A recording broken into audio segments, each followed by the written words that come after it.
Hello, my lovely Willow Vibes tribe members. I am Jessica from Willow Vines Intuitive Vibes, and I am here to do a spooky tale from the vault because it's Spooktober, the creep factor's up. It's October. We need to get into that creepy, ghoulish, ghostly energy and scare the pants off of somebody. Probably isn't going to scare any of you because a lot of you are part of the spiritual community and you deal with the paranormal on the regular. Some people get frightened by ghostly encounters, while other people, they thrive in that energy and they love it and it's exciting and fun. And I'm the type of person where I actually love talking to the dead more than I like talking to the living. Gonna say it, but anyways, and it doesn't, I don't know, paranormal activity doesn't normally freak me out. There have been times where I have been scared, and this story that I'm going to tell you, there were definitely freaky moments, and it was, I don't know, it was a hot spot for activity, let me just say. And I've dealt with, ghostly encounters and spirit all my life. When I was younger, it scared me a lot more, but I don't know, there was just something about the energy in this particular house where I live that I couldn't shake it. And it didn't just affect me, it affected my ex-husband at the time, my second ex-husband. And, it caused a lot of conflict within the home. I do believe that a lot of the fights that we had were due to the entities within the home because I just never had a good feeling. There was only one entity there that I would say was kind of watchful. Like, I kind of want to call this creepy tale the Watcher, because he was watching over the property, the house, because I feel like the activity dates way beyond the house. It's in the location, but some creepy shit was going on in that house. Anyways, so a lot of weird stuff happened. So if you're interested in spooky tales and you want to hear a ghost story, then turn out the lights and snuggle in tight into your bed and just listen, because nightmares are not very far behind. Just gonna say. So anyways, I live in Maine. I've lived in Maine my whole life, and like I said, I've had spiritual activity happen to me on and off my entire life. I have some really cool experiences, like helpful experiences that have happened, and I'll share that in a different video because even though it's not as creepy, it still ties into Spooktober. But anyways, also let me know if you like hearing these story time shares, because this is all factual. This all happened, and my family could corroborate my story. I'm just going to say, because my kids were scared shitless in this place. And my ex-husband even, would talk about the experiences there. And I remember him and I think it was my daughter, tried to communicate with a pendulum. I believe it was a pendulum, and I was like, oh hell no, don't do that, because you don't know who you're talking to. You can't see them, you can't feel them, you don't have the connection like I do. And I'm not saying I'm a professional and I'm all perfect, because I've screwed up along the way too, but I didn't want them thinking that they were talking to, his grandfather who had passed on, when they were really talking to the creep in the fucking house, because there was more than one creep there. And that's exactly what happened one time. Like, he thought he was talking to his grandfather, and I'm like, you're not talking to who you think you're talking to. And I knew what they were doing before I even came into the room and saw what they were doing, because I could just feel, I'm like, something's not right. And then I saw them, and I'm like, oh, no. Put that shit down. It's like, don't mess with things that you don't understand. That's what gets people in trouble, you got to protect yourself. There's a proper way to do things, especially with spirit communication. And that's where all this fear over the Ouija board and everything comes in. People fear the board. Like, some people just believe it's pure evil and nothing good can come from it. It's just a conduit. A medium's a conduit. Tarot cards are conduits. Happiness in our home, in our hearts and homes. And I'm talking about a home. It's about your intention, you know, and you got to protect yourself anyway. So I don't know.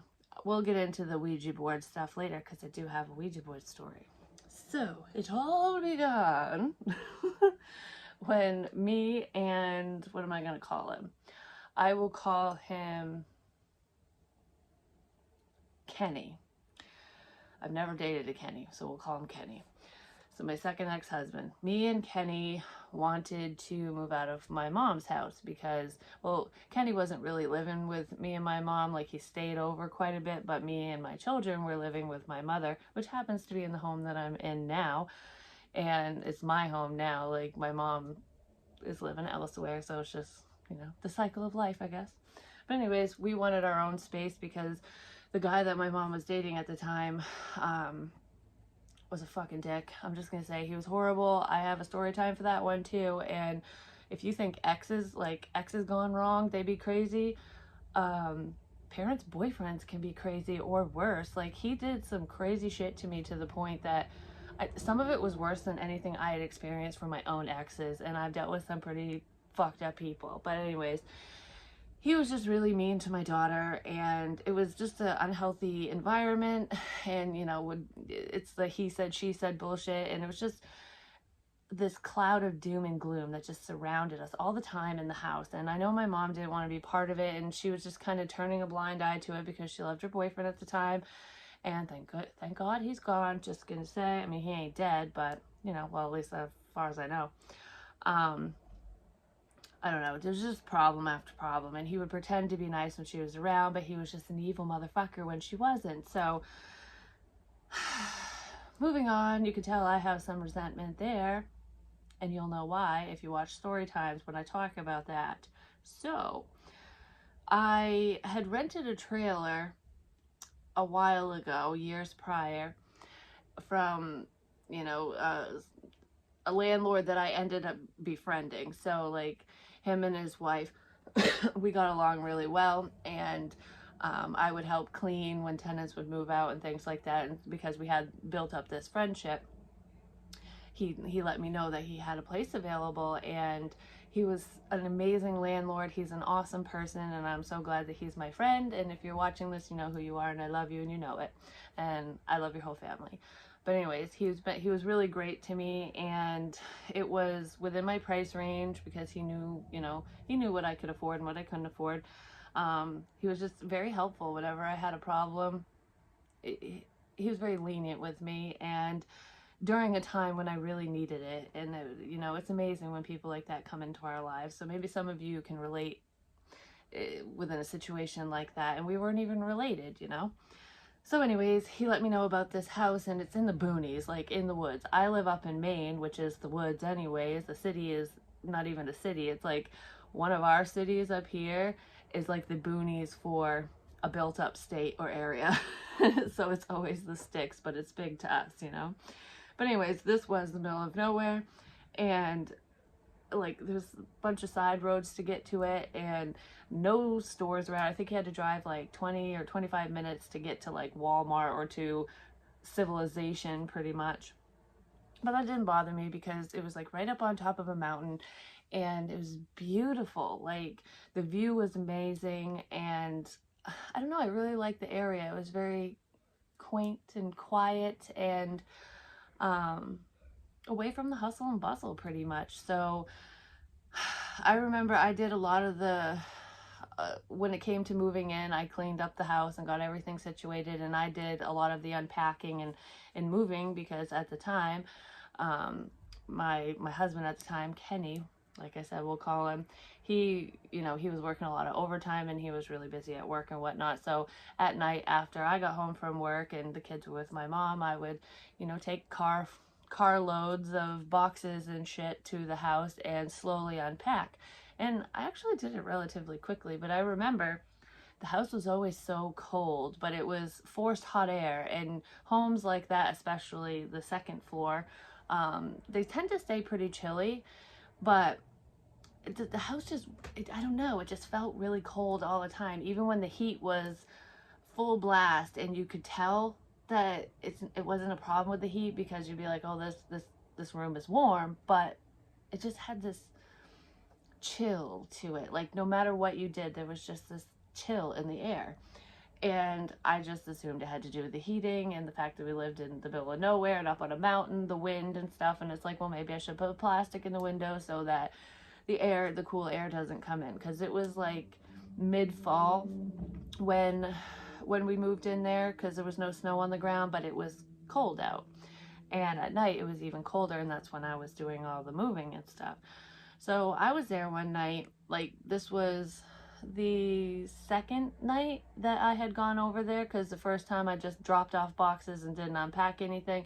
And then this time I'm like, I'm going to slowly put stuff in the cupboards and whatever.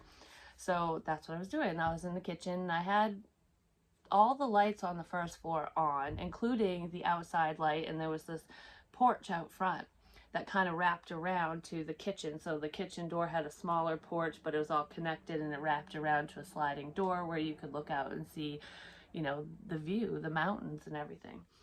So I was in there, you know, unpacking, figuring out where I'm going to put stuff, and I'm very OCD, so I was like very meticulous about it.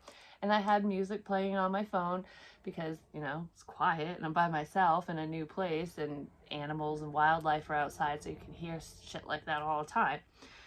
So I'm just jamming away, doing my thing, and I heard footsteps outside on the porch, and it was heavy boots. And my husband at the time, Kenny, he would always wear steel toe or even steel shank and steel toe boots, work boots, and they were really heavy sounding whenever he would walk because they're fucking heavy. And that's what I heard. And I heard it like coming up the steps, and then there's a kitchen window, so I would have been able to see him pass through, but because of the reflection of the lights inside and how it was dark out, I couldn't see anyone. So I'm like, oh good, you know, he's here to help me unpack so I don't have to do it all myself tonight. I'll get more done. And I'm waiting and waiting and waiting, and he never came in. So I went to the sliding door and I opened it, and I'm looking around like, was he on the phone? Like, where the hell did he go? My car was the only car in the driveway. So I was like, okay, well, you know, was he parked down by the road, or maybe he left, you know, maybe he pulled in and he got a phone call and he had to leave. I just kind of chalked it up to either I'm hearing shit or he started to come in and then left. But he would have said something to me if he would have done that. And I didn't even ask him at the time, like right away, because I just assumed that that's what happened. So I'm like, whatever. And I just continued doing what I was doing. But then I heard the footsteps again. And when they stopped, I heard them stop by the sliding door, and I looked over and I'm like there's no one there. So I'm like really looking to see, because of the reflection of the lights, I couldn't see anyone. So I walked over to the door, and again, no one was there. And I'm like, oh, okay. Either somebody, like there's a murderer outside and I'm gonna die tonight, or it's like paranormal activity. I don't really know what's going on, but I don't want to be here by myself all of a sudden, because I got that instant like sinking feeling where I'm just like, all right, I'm being watched. So what the fuck? What's going on, you know? So I unloaded just the box that I was working on, because I'm like, I'm not gonna just run out of the house. So I just did my thing. And I remember going through and turning off all the lights. And as I did that, I did it one by one, and then I opened up the door, you know, to leave, and I was getting ready to lock it, and I noticed there was still a light on, and I'm like, I just turned these lights off. So I must have forgot, you know. So I went back in, turned them off, and double checked everything's all copacetic, whatever, and I locked up the house and I left. And I don't remember if I told anyone about that night. I don't think I did, because then I went back like either the next night or a couple nights later or something, and I was there by myself again, because some of the bigger furniture had been moved in, so I was just dealing with the littler stuff. And I was, because the way that the house was, like I said, the porch kind of wrapped around from the kitchen door to a sliding glass door, which was in the living room, and the kitchen and the living room were divided by like a sit-down counter type area, and then the bathroom was like literally the counter, then right across was the bathroom. And then the master bedroom, or what we used as the master bedroom, was right off from the living room on the first floor, and then if you go into the kitchen, beside the bathroom was the stairs to go upstairs, and then there was like a little dining room area. It was a really tiny room. You could just fit a table in there basically. But it was cute or whatever, so it was in there, and then you could get to the basement from that room. Excuse me. So I was in the little dining room nook area, just setting whatever up. I don't even remember what I was doing now. And the faucet turned on. And I wasn't alone this time. I think I had one of my kids there. Or it could have been Kenny that was there upstairs. But I was thinking, oh, they came down, whoever it was, I think it was Kenny, came downstairs and, you know, maybe they're washing their hands or something, and I look, there's no one there, but the faucet's running, so I turned it off and noticed that he was still upstairs, so I was like, okay, whatever, that's weird, and I went back to what I was doing, and then I noticed cupboard doors were opened, but not completely, but there was like two, no, it was a drawer and a cupboard. There was one cupboard that was like open, like a crack, like just like that, not the whole way. And it was just little things, and then the drawer was open slightly, so I was like, someone must have opened it and forgot to shut it or something like that. But I distinctly remember them all being closed because I wasn't working in there, and neither was Kenny. So it was like, what the hell's going on here, you know? But I'm like trying to think of something completely different and go, oh, no. I had an excuse for everything, you know? I'm like, nope, it's not that.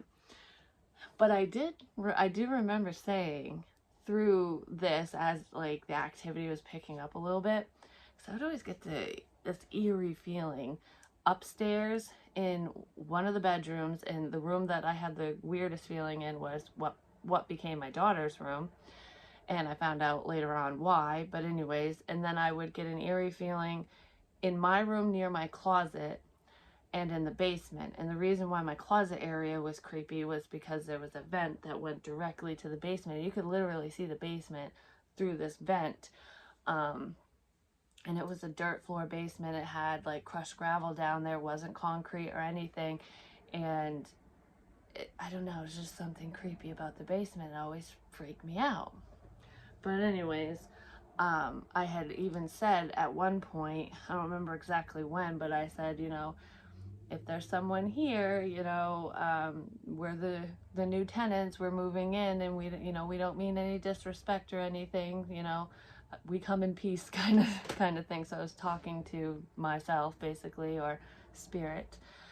But yeah, I don't know, it was just weird stuff like that we just kind of shrugged off. And then we got all moved in, and everything seemed all fine because me and Kenny were like madly, deeply in love with one another, and like, I don't know, neither one of us could do any wrong. And it was, I don't know, we were in the honeymoon phase, and it was amazing. Things were just really great, even though, you know, some stress had hit our relationship, and I can explain that in a different reading or whatever. Some pretty crappy things happened.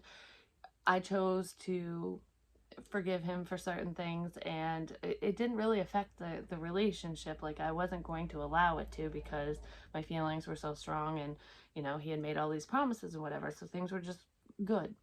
And then it started like really quickly, actually. Things started going downhill between us when we moved in.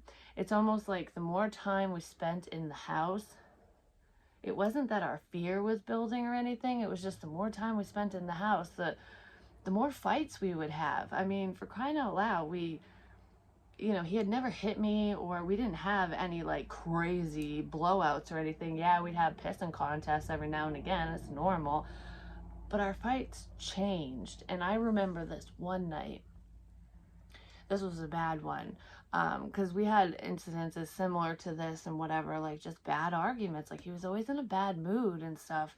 But like for example, we'd be out, we'd go out to dinner, or we'd be out with friends, or we'd be at work or whatever, and we'd be having the best day, you know, I miss you, I love you, and everything would be great. We'd have good conversations and have a really good time and laugh, and no problems whatsoever, even if we were by ourselves. And even on the car ride, no problems, no issues. The second we'd walk through the threshold, I don't know, a fight would happen. Either he'd pick a fight with me or I'd pick a fight with him, or it's almost like our attitudes just flipped. But his changed more than mine. It was almost like I was just getting confused, because I'd be like, well, we were just fine. What the hell's going on, you know? Something's weird, something's off. I mean, there was a cemetery down the road and stuff, but I don't think that had anything to do with it. Although the first walk I went on is when I discovered it, because I was drawn right to the damn thing. But that comes with mediumship and having abilities and stuff. You're drawn to crazy ass locations, and that might be why I was even drawn to be in this home in the first place. But anyways, we would go from everything's great to everything's not fucking so great. So this one night, I don't remember what the argument was about, because like I said, it'd be the dumbest things. Like things that normally wouldn't bother us, bothered us, or him or something. And he wanted to talk to me about something. I was upset with whatever he said or whatever. And like I said, I don't remember what led up to this or what the fight was even about. But I remember going outside and on the porch, and there was a railing and stuff. And it was like probably, I don't know, like 15, 20 feet off the ground, something like that. So it was up high, and it was up higher on one end because there was another driveway. So there was like a little, like, I don't know, the land went up. So it wasn't that far off the ground on one side, but it was like farther on the other, closer towards the basement area, because the second driveway went right to where the basement is. But anyways, we were outside talking, and he ended up trying to chase me around, because I was like, just get away from me, just get away from me. And he almost like pushed me over the edge, over the edge of the fucking deck. And I remember like kind of leaning forward, like I had the railing on my stomach. And if he would have just grabbed my leg and went like that, I would have been head first down on the ground. God only knows what would happen. But I caught myself and I fucking ran away from him. I hauled ass. I was so scared. I almost felt like he was gonna kill me. I'm like, what is going on? And he got so mad because he tried to catch me and he couldn't. And then I went into another door into the house, and he ended up kicking the side of the house and he broke his damn foot. But I ran all the way upstairs and I ran right into my son's room. I don't think my daughter was there at the time. It was just me and my son. And I locked the door and I said, do not open it. Whether he cried, he banged, because he would bang on the doors and cry and beg to come in and whatever. And I'm like, I don't care what he says. Do not let him in. And I stood by the window and I'm looking around, like seeing if he was going to be down, down wherever, outside, trying to talk to me through the window or something. But I called my mom and I was all like, this is really weird, like we got into a huge fight, and I was really upset because even though we had had arguments and things weren't going that great, all of a sudden, he never tried to throw me off a deck or like get physically violent with me. Like, it was just fucked up. So I was scared, and he ended up backing off. He didn't come upstairs and try to fight his way in or anything. So after a little bit of time, I'm like, okay, Logan, my son, I'm like, just stay in your room. You do just, if I need you, I'll let you know. But he was kind of young, so I didn't want to involve him in any, adult matters of my relationship bullshit.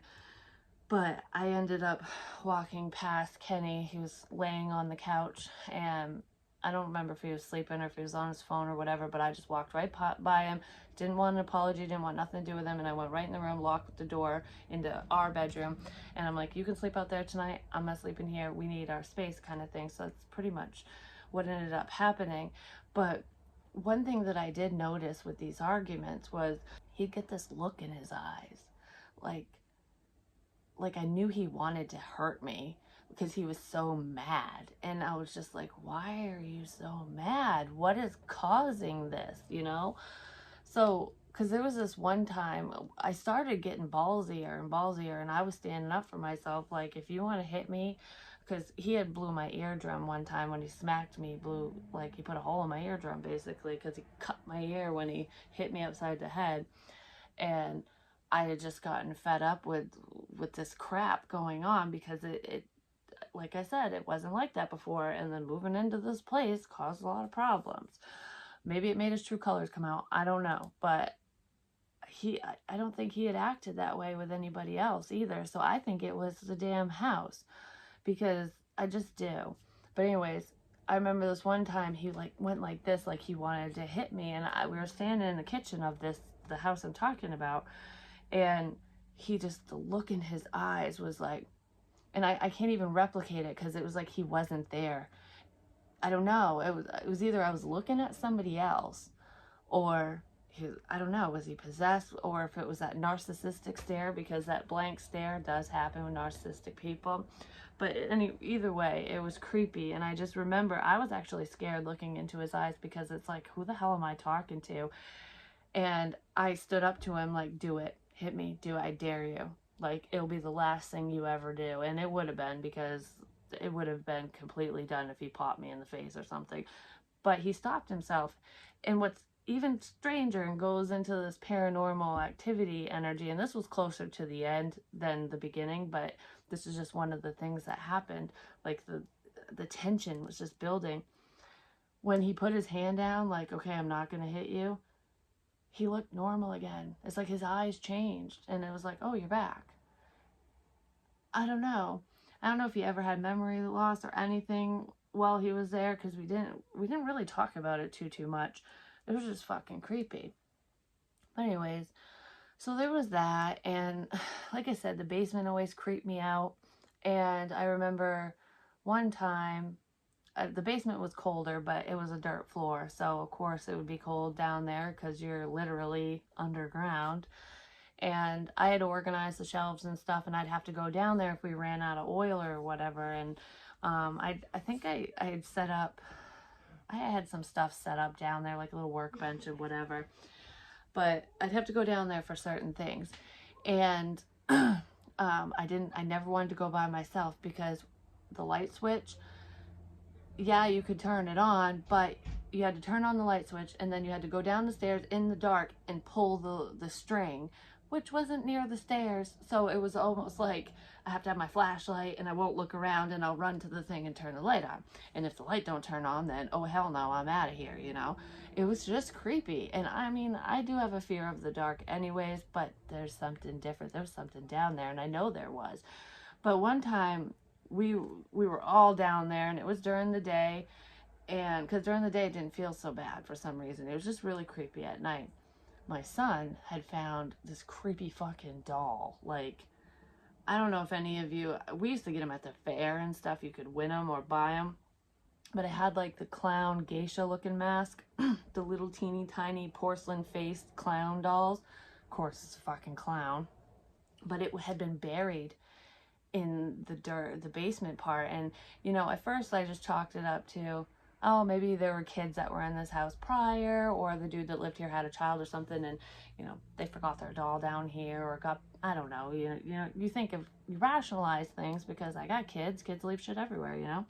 But it was a freaky looking doll, and it's just like, well, what are the odds of that being down in this creepy ass basement, which happened to be right directly under the grate in my bedroom in the closet that gave me the creep. So it's like the doll was like right there. He kept the doll. He got attached to it, which was weird because it was dirty, it was old, it was like ripped, it was not in good condition, and it was creepy, and that's probably why I liked it, because he's like, oh, this is creepy, I'm gonna keep it. And I didn't want him to, but I was like, you should probably put it back in the basement, just leave it down there. But he's like, no, he brought it up to his room. And I'm like, okay, whatever. Well, I think he ended up throwing the doll away because weird shit was happening. I don't remember exactly what was happening, but he ended up hating the damn thing. He went from, oh, this is cool, to fuck that thing, I'm throwing it away. I can't remember if he burned it or if he threw it away. I think he threw it away. I'm like, yeah, get rid of it. I told you not to take it to begin with. I didn't like it. But anyways, so there was that. We found that creepy little thing. And another weird thing was at night. Like, I don't know if my kids ever heard it or not, because they were upstairs. And then I don't remember if they ever said anything, but weird things did happen to them too. Like, for example, my daughter hated her room. She hated going to sleep in there. She hated being alone. I mean, I used to have to calm her down and look around and be like, look, there's nothing here, you know, under her bed, all that crap that you do. And there wasn't any closets in this place, so that was helpful. You know, nothing's hiding in a closet, you know. But it she hated the room. She couldn't sleep. She'd have nightmares, and I don't know, something was off. And her room was really, really cold too. It was colder than it should have been because the vent in her room went straight down to where the living room is, and the heater was right there. So, you know, but anyways, she just had trouble sleeping. She hated her room, especially at night. And she used to talk to us through the grate because, like, if she could hear us in the living room, she felt more comfortable, like she didn't feel alone. But anyways, in me and Kenny's bedroom, we turned the lights out like late at night, cuddled up, getting ready to go to sleep. And, you know, we always stayed up like late anyways, but we stayed up in bed. Like a thing that we would do is like pillow talk and talk about our day and what happened at work and the stuff that we didn't get to talk about because we were busy during the day or there was just other people around. And even if we were alone in the living room, it was just something we always did. We'd lay in each other's arms in bed and talk. And we talk about crazy stuff too. Like that's something I do miss about being in a relationship, or that relationship in particular. It's just a very intimate thing that you can do with someone. But anyways, we were in the middle of pillow talk, lights out, you know, just kind of our eyes closed, you know, just talking about the day. And I started hearing noises, like people talking on the other side of my bedroom door. And I'm like, do you hear that? And he's like, hear what? Because he was trying to tell me something. And I'm like, shh, there's people talking. So he's like, what? And he gets up and he opened the door and he's like, well, there's nobody out here, because he didn't hear it because he was telling me a story or whatever. I'm like, oh, okay. Well, I didn't think anyone was here, but it did sound like people were talking. And I was wondering, like, is that my kids, or is that, you know, is my son on the phone or something? But it was really late and he wouldn't have been, and he wasn't. So anyways, we go back to talking or whatever. And I'm like, it's happening again. I'm like, do you hear them? So he shut up we both went silent, and I'm like, just listen. And we listened, and it was like dead silent. And I'm like, it keeps happening whenever there's noise in here. So maybe it's like reverberating or something. And he's like, maybe. So we turned on the TV just to like have some type of background noise to make it seem like we were doing something else. And we turned it down pretty low, but it was on. And I heard it again. And he looked at me because he heard it too this time. And I'm like, okay, I ain't going crazy because you're fucking hearing it too. But it changed. It wasn't just voices, like people talking. It sounded like a bar. Like they were having a fucking party or something, because I could hear music in the background and glasses clinking, you know, like toasting, or how it sounds in a restaurant or a bar when you're putting plates down and silverware and cups and stuff. It's like a hustle and bustle. That's what it sounded like.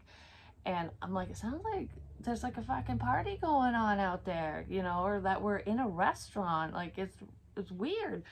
And he's like, yeah, I hear it too. Like we literally heard the same thing. So we get up again. Of course, we don't see anything. And I would always catch pictures of orbs in this place, and I might put some here just to show you, but I might pop them in throughout different parts of this story too, just because some of them were cool. Like it wasn't just the circular white orbs. I'd get the color green and stuff. Like it was different. But anyways, whenever this would happen, the room would get, like when we'd hear the chitter chatter or the clinking and stuff and the music, the room would get so cold that you would just be like shivering from the inside out. Kind of like how cold I got when I was doing the Gabby Petito channeling. I was so ice cold. And it's like just the energy just is freezing. But that would happen before you would hear this stuff. And it happened off and on at first. And then it picked up, and it was like a nightly occurrence, to the point where we would literally go, keep it down, we're trying to sleep. Like we were talking to this residual energy. And that could have been what that was, like the noises. It could have been residual energy. But I kind of feel like there was something mimicking things and people, because I'll get to that. It wasn't a healthy energy is all I want to say. It was just, obviously it was causing me and Kenny to fight and whatever. I don't know, and I ended up having issues with my kids too. Like we didn't always see eye to eye. It went from things being really good to really tumultuous relatively quick. But anyways, so the fucking bar hopping bullshit happened. It was just progressively getting worse, I guess you could say. It wasn't like dangerous or anything, but it was happening more and more and more. And then the footsteps outside, we would hear that on the regular. Like, those heavy footsteps would, it would happen at least once a day, I swear. And it was usually at night, when after the sun had gone down, and it happened a lot when we were alone. So every single one of us had heard it at one point, but usually when we were alone in that area, in the room, in the living room, kitchen area, or if we were home alone or something, one of us or the kids. And I actually saw who was making the footsteps, where the sound was coming from. And I call him the Watcher, because I didn't get a bad feeling from this dude. It was an older guy. I want to say he was in his 60s, maybe like late 60s or something. It could have even been early 70s, but he was older, like full on gray and white hair. There was like no other color, so he was pretty much just all white and gray. And he had a long beard, like a ZZ Top type beard, because it was long. And that's what he reminded me of, was someone from the band ZZ Top. And he had, like, it wasn't short hair, but it wasn't long hair. Like, it wasn't long like mine, but it was longer than most men keep their hair. But he was kind of thinning at the top, but he would wear a hat.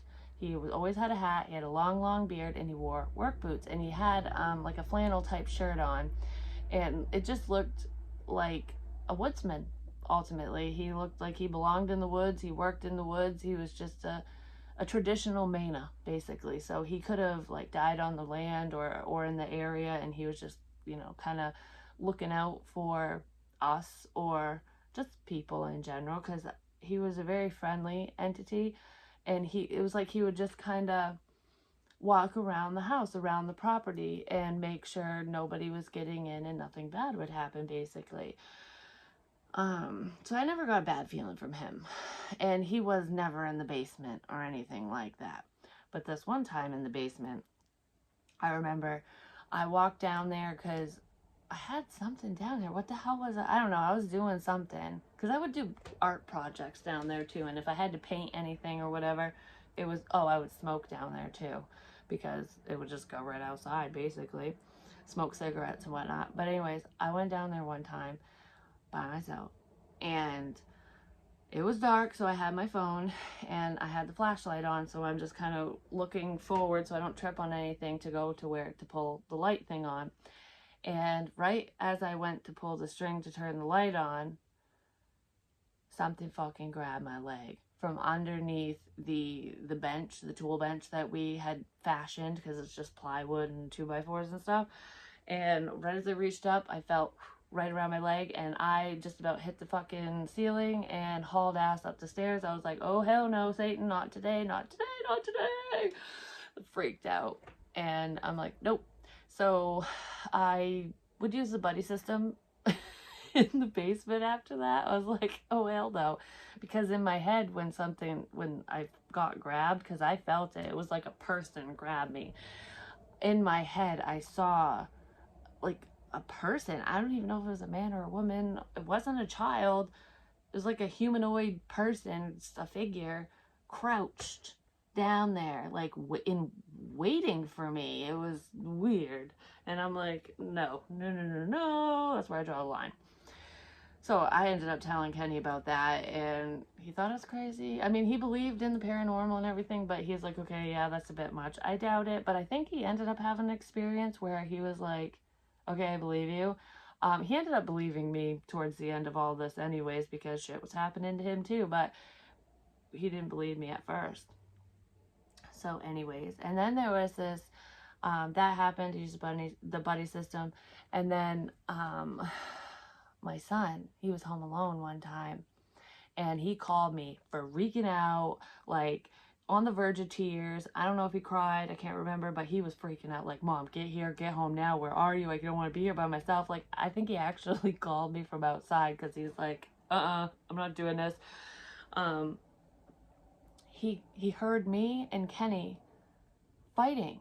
He could hear our voices, because at first he thought maybe we were home and upstairs or something, or in the other room, and he went to check it out. Of course, he was by himself because he was home. He had just gotten off the school bus. I think that's what it was, because I hadn't gotten home from town yet. And he called in a panic because he seriously thought we were there because we were fighting, and he wanted to be like, why are you guys fighting? Like, you're yelling so loud, like, because we were just like back and forth at each other's throats, and we weren't even there. And I'm like, oh, it's that fucking mimicker. Like, what the hell? This spirit, this entity. I'm gonna call it an entity because there was nothing good came from this motherfucker, this thing. And it's still at that house. It's still on that property. It didn't follow anyone, which is good, but I feel bad for whoever fucking lives there. And I'm not going to name the location or anything because I do know new people bought the place, so they can figure it out for themselves. I don't want to cause problems with any of that. But anyways, this thing would mimic our voices, and it happened more than once. So he was freaking out, and I said, demand that it leaves you alone, that it stops. This is your house. This is my house. Like, you know, take back the property. And I think I had him light a white candle, and I was saying, I had him repeat a little prayer so that he was protected and that he would feel better, you know, energetically. And I said, scream it in the house. You're by yourself. Who cares? There's no one there to tell you that you look silly or whatever. Take the house back, you know, tell it to leave, demand it to leave. Don't just go, can you please leave? Say, get the out of my house. And yes, you can say the F-bomb. I will let you say it, you know? So he tried, and he's like, I don't care. I'm scared. We ended up doing, and I have pictures. This is where I said I was going to include some more orb photos and stuff from this house. So it'll be in here somewhere. I was like, I want to figure out what the hell's going on. Let's speak to this person, this thing, because I was figuring that I could speak to the watcher, to the man, and he obviously knew something was going on because he was watching the house and protecting us, basically. So that's who I really wanted to connect to, but that's not who ended up coming through. I'm just gonna say, I have this like creepy ass image in my head right now. But anyways, so when I got back, we did the flashlight communication where, you know, you loosen it up and it will blink and whatever. Oh, it was doing that. It was fucking with the flames and the candles. And whenever the candle would go crazy or it would answer a question with the flashlight and stuff, my son would feel, you could feel the energy shift, like it would get really cold, and I don't know, you could feel where this presence was, and I kept catching it on film. I'm like, where is it?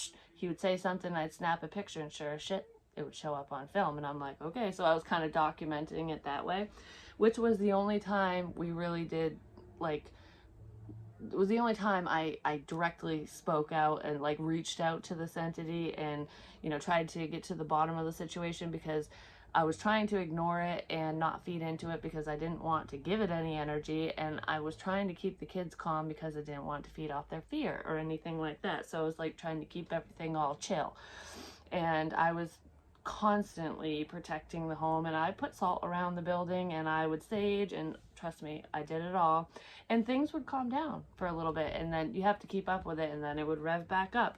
And I didn't even do tarot readings in this home. Like, towards the end, I started getting back into it because I wanted answers, but I didn't want to rev up the energy any more than it was. So I was basically like, yeah, this isn't the best area to be doing this in, ultimately.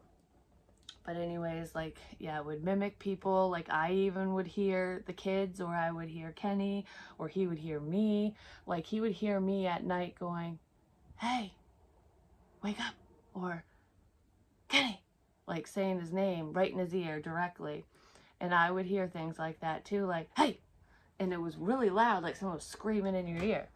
But then it would go away, there was nothing there, and then you'd go to sleep and it'd be fine.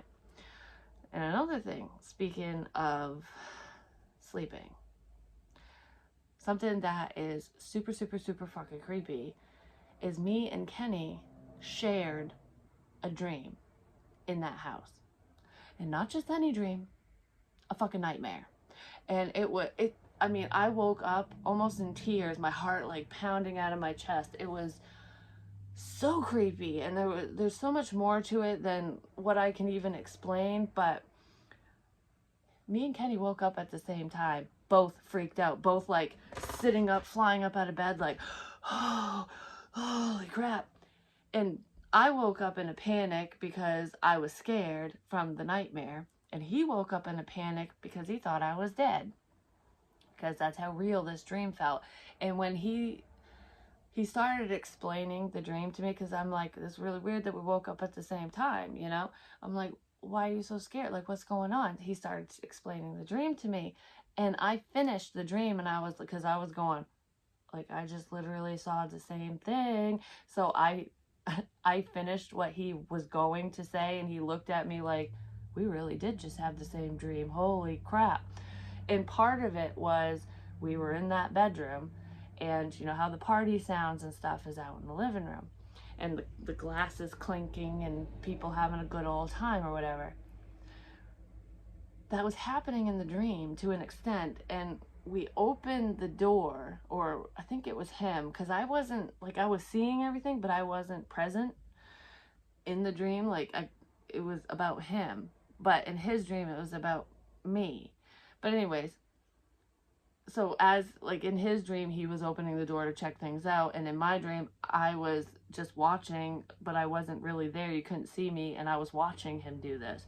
But anyway, so he opened the door to check things out. When he opened the door, there was nothing but dead bodies everywhere, like wrapped up in blankets or sheets or body bags or something, but you could see the silhouette of a body, and there was like bands of rope or something, and there were just stacks of them all out in the living room. And it freaked him out, and he's like, something's wrong, where's Jess, in the dream. And he was like looking around, he's like, oh, she's not out here. But he knew something was wrong, I was missing. And I was missing in my own damn dream. And he comes back into the bedroom in the dream and looks over, and remember I said I was scared of the closet. There was something freaky over there. I didn't fucking like it because it was connected to the basement. He looked in the closet, and there I was, hanging dead. Someone had hung me there. It made it look like a suicide. And I saw it too, because it must have been my spirit form looking over at me. And that's when he woke up in a panic because he thought I was dead. Like, he really did. Like, he was literally like grabbing me like, oh, okay, so it's not real. Like, he thought I was gone. But yeah, that was a fucking scary ass dream. And it was the emotions and the intensity of it, because like explaining it doesn't sound that creepy. I don't know, it was almost like in a horror movie when it's like slow motion and leading up to it, and the music is there freaking you out. I don't know, it was just very intense. So we shared that dream. And then with the mimicking energy, this one time I was talking to my son in the living room, and we were talking about what had been happening and how he was hearing, you know, me and Kenny fight and whatever. And, you know, I was explaining to him, you know, this is your home, and trying to ease his fears and let him know that he has more control and more power than he thinks he does. I'm getting really hot all of a sudden. But anyways, as I'm doing that, as I'm telling him all this and stuff, I'm standing in front of the sliding glass door, and it was about like 4 p.m., 4:30 in the afternoon, something like that. So the sun was starting to go down, but it was still daylight out, so you could see everything. And I saw Kenny drive up the driveway, and I said to my son, I'm like, oh, Kenny's home, you know, at least we can get dinner started or whatever, so we're not here by ourselves, freaking ourselves out. And I saw him pull in, I saw him get out of the car, he was on his cell phone, and I'm like, oh, he's talking to somebody, maybe he's talking to his mom or whatever, because his family lived out of state, or it could have been a friend, but I think I said maybe he's talking to his mom. I don't know why I said that, but I saw him on the phone, and he started walking around. He walked into the basement, like he walked down and around to the basement door, and he never came in the house that way. Never. None of us did. I mean, it was rare, and if we did, it's because something was in the basement that we needed to get, like a gas can or something. So I'm like, huh, he's on the phone. Maybe he wants to come in the long way because he's on the phone, you know? So I'm waiting, and my son's waiting, and we're just talking, and I'm like, what the hell is taking him so long? Because I didn't hear the door, I didn't hear footsteps, I didn't hear any of that. So it's like, I should hear him talking because the floor's not that thin. You know, it's not that thick. It's pretty thin. I heard nothing, so I look out. He's not there. No car, no nothing. And I'm like, what in the mother of crap? Even my son was like, huh? He was here. Like, no, he wasn't. So I messaged him. I'm like, did you leave? Were you here? Did you have to leave? And, or no, I said, where'd you go? Like, why'd you come home and just leave or something like that? And he's like, I haven't even left work yet. I was actually going to text you and let you know I had to work late. So he wouldn't even have been home for a few hours. And I was like, huh? What? Say what? You were here. I'm going crazy. I'm going crazy. So that was really freaking freaky. I'm like, it's that mimicking motherfucker. Like, it was really getting under my skin. Like, it was really starting to bother me. Because I'm like, I know I'm not crazy. Because I'm not the only one hearing this shit, feeling this shit, seeing this shit, whatever. But it's escalating. And I don't know. It was just creepy. I've never dealt with that mimicking crap or seeing a spirit pretend to be a living person and stuff like that. I don't know. It was like I was in a time loop or some fucked up thing. It was friggin' weird. Just a lot of fucked up shit happened there. And then, what was the other? I was definitely scared of the basement. And I had gotten grabbed and I would hear voices and stuff down there. I was like, not for me, not happening. But I think that topped the cake for me when I saw him pull in and then he wasn't really there. Oh, and then I figured out, I was like, I pretty much said everything because it would just happen on repeat and weird stuff would go on. But I went to my landlord's house and I was having a beer with him and his wife, and we were just talking and whatever, and I went over to pay rent and he asked me if I wanted to stay and have a drink, so I did, and I was talking to him and his wife, and he was asking me how things were going and, you know, whatever, just small talk, friendly shit, chit chat. And I was telling him everything's great, but then I was like, okay, this is going to sound really weird. So after I had at least, because I think I had 2 drinks that night when I was there, 2 whiskeys, I believe. I was either drinking beer or whiskey because that's kind of what we do, one or the other. But anyways, I had one and I went to have another one and I'm like, okay, this is going to sound really fucking weird, but I think the place is haunted. And I started explaining things, and I didn't even explain all of the stuff. I just went very minorly. I'm like, because I didn't want him to freak out and I didn't want him to think that it was freaking me out to the point that I was going to move out, because I wasn't. I'm like, you're not making me leave, basically. I ended up leaving because me and Kenny were getting divorced, and you know, he took off, he relocated, and ended up meeting somebody else while I was going back and forth and whatever, and totally screwed me over and left me high and dry. But anyways, that's a whole other story for another day. And it could be tied to this freaking house, I'm just gonna say. But anyways, I'm like, creepy shit's happening. I don't know what's going on, but it's just really weird. And you know, him and his wife knew that I was into the metaphysical and that I can talk to the dead and stuff anyway. So I was thinking that they were thinking like I'm just sensitive to it and I'm picking up on it, and you know, like they wouldn't know where it came from, kind of thing. Because he even told me, he said, you know, nothing happened in that house. It's a relatively new build, but it's not necessarily the home. It could be something in the home that was brought to the home, especially if there was like used furniture and stuff. You know, if like something bad happens in someone's home and then they go to gut the place and they sell their kitchen cabinets really cheap, and then you pick it up for stuff like that. It could be something like that, or the land, you know, because land is old. But anyways, he told me that when he bought the place, no, he didn't say it. His wife told me, and he looked at her like, don't fucking tell her this, like you're gonna freak her out. And I was like, freak me out? Like, what? Say what? What's going on? So anyways, when they first got the place, it was a disaster. There was a lot of work that they had to do, and they put a lot of work into it, and it turned out really beautiful. I actually really loved that home. I kind of wish I was still there, without the creepy crap. But anyways, the watcher could stay because he was a cool dude. I think he's still there too. I just heard yes, so maybe he is. But anyways, in my daughter's room, you know, where she was having nightmares, where she was scared to be there by herself, where it was really cold all the time, there was a giant pentagram either on the wall or on the floor in that room. So they were doing rituals up there. It's no wonder my daughter was having fucking nightmares. I don't know if the doll was correlated, if that was part of that, or what kind of shit was going on, but there was sex magic there too, and I know that because there was condoms like in the floors, like in the walls, like in between the grates and stuff. And for some reason, I feel like that's tied to it. I don't know, but anyways, it sounds disgusting, but yeah. So I found that out, and I'm like, huh, that's crazy.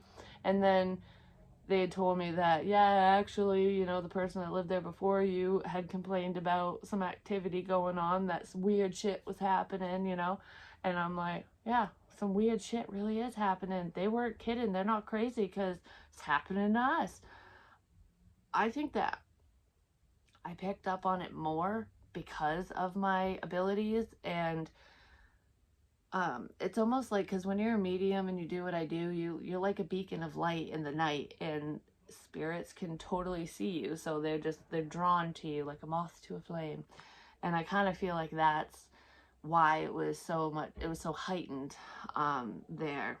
So thankfully I wasn't doing readings and practicing and all that like heavily like I do now in an area like that, but you would have saw some shit behind me. I'm just saying, you think you see orbs in my videos now, which I love it when that happens, and I'm really hoping that I caught some, because I wasn't looking, so I'm not sure. That would be cool to add to this little creepy Spooktober tale, you know, tale from the crypt, tales from the crypt. But anyways, yeah, so that's pretty much my story of the haunting on the hill. I guess that's what I could call it, the haunting on the hill, because it was on a hill. And it's almost like every other fucking ghost story. It all starts the same, like you're in a bad spot trying to get out of a situation, and it's a steal, it's a deal, like you can't, it's too good to be true. Whenever things seem too good to be true, they usually are. There's a reason for it, because this place wouldn't sell for the longest time. People didn't want to live there, they didn't want to rent it, and he couldn't like get out from under it, my landlord. So it was kind of like I was helping him out in being a tenant, and he was helping me out because, you know, it was a 4-bedroom home for $900 a month. You know, that's cheap. And I was really happy about it. But yeah, now I know why. And he eventually ended up selling it, but that's how these stories start. You know, you're in a pinch, you're in a bind, and it's just a miracle, and it's like, okay, this is why it's a miracle. It ain't a miracle. But I don't know. The haunting on the hill.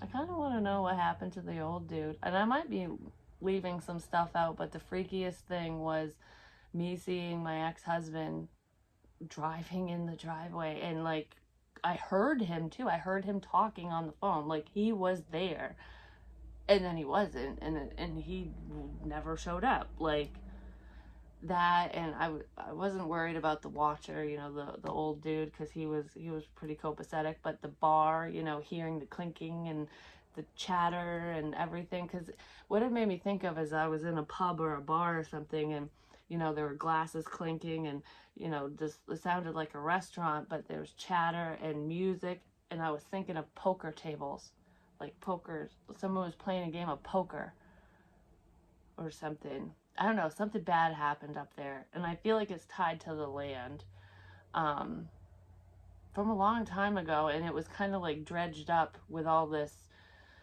hoodoo voodoo bullshit that was going on in the house that I was unaware of, because they painted over everything. They didn't even remove the wood or the sheetrock that had all these drawings and markings on it. They just painted over it, so it's still there, you know? It was very freaky. But yeah, has that ever happened to you? Do you have any, you know, spooky ghost stories? I have more, trust me. And if you like this, I will share some more of my ghoulish tales. They're not as long. This was my longer of my ghost stories, but I could put a couple together or just do them separate. But I just thought this would be something fun, because I want to get into story times more and talk about things like this and our intuition, and go into, you know, signs and signs of narcissists, signs of twin flames, you know, and how to work with your gifts. I want to do little things like that alongside my readings. So if you're interested in this, just let me know. I don't know, I had a lot of fun sharing this story. So share some of yours below, and if there's anything that you would like me to share through SpookTober, basically, if you want me to share your ghost story, email it to me, because I can do a Willow Vibes Tribe spooky tale, you know, tales of days gone by from everyone. And, you know, let me know if you want me to say your name or not, but that would be kind of cool. Maybe I'll do that one live so you can add in your comments or whatever. I don't know. We'll see, because I don't know. Let's just be fun. But I hope you guys have a beautiful day if it's during the day, and have a wonderful night. And hopefully there's not too much going bump in the night after you turn out the lights and crawl into your bed. You know what just popped in my head? I'm rhyming like crazy, but Slender Man. I don't know. That's a creepy tale, especially with the girls that murdered their friend over. It's like, wow. Anyways, people take shit way too far. Maybe that could have happened. He tried to push me over the fucking railing. That would have sucked. But anyways, I love you guys, and I'll talk to you real soon. Have a wonderful evening.